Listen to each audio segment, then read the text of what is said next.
Le territoire Beaufort, c'est une richesse liée à des roches-mères intéressantes à la qualité floristique des sols. On a un climat plutôt humide, une belle variété d'altitude, c'est-à-dire que les troupeaux commencent début juin à 1500 mètres d'altitude et ils montent jusqu'au 15 août à plus de 2000. Donc le terroir, on l'a, faut-il encore l'exploiter comme il faut?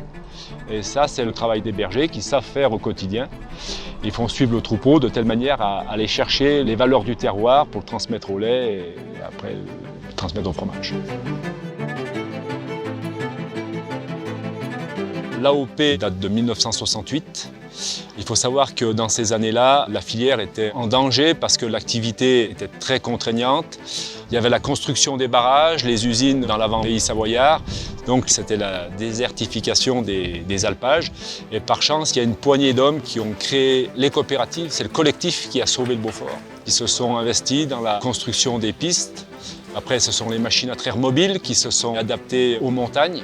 Et aujourd'hui, c'est devenu une activité qui nourrit son homme, contrairement à ce qui s'était passé à ce moment-là. Le Beaufort est un fromage au lait cru de vache, donc un fromage à pâte pressée cuite. C'est une meule qui va faire une quarantaine de kilos. On peut la reconnaître à son talon concave. On distingue deux types de Beaufort, le Beaufort d'alpage et le Beaufort d'été ou d'hiver, qui est fabriqué en cope. Le Beaufort d'alpage est fabriqué à 1500 mètres d'altitude minimum. Il est issu d'un seul troupeau. Je m'occupe de la transformation du fromage, du suivi en cave jusqu'à 15 jours, 3 semaines. Ensuite, les fromages sont descendus à la coopérative laitière de Beaufort où ils vont rester sous les bons soins des équipes de la cave jusqu'à 5-6 mois d'âge. Et ensuite, une partie de la production part vers l'affineur Pochat. Annecy, on le conserve entre quelques mois jusqu'à une année.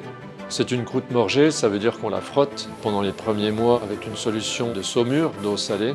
Le travail est assez physique puisque le caviste manipule des Beauforts d'en moyenne 40 kg. Donc il doit faire tout le tour en le frottant et surtout il le retourne.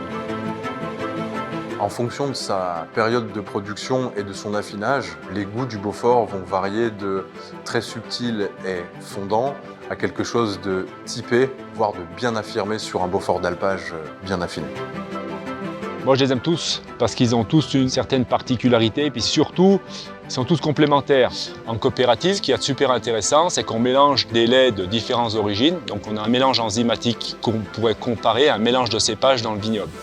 Dans les alpages, on a un alpage qui va donner un goût particulier par rapport à l'herbage, par rapport à l'altitude. Et c'est ça la spécificité du Beaufort, c'est qu'à chaque fois qu'on déguste du Beaufort, ça doit être un moment de découverte. Le fromage de l'alpage des Arolles sera différent de l'alpage voisin, sera différent d'un fromage de coopérative, mais ils ont tous un fort intérêt. Ils sont juste différents et c'est ça qui est super intéressant dans notre filière.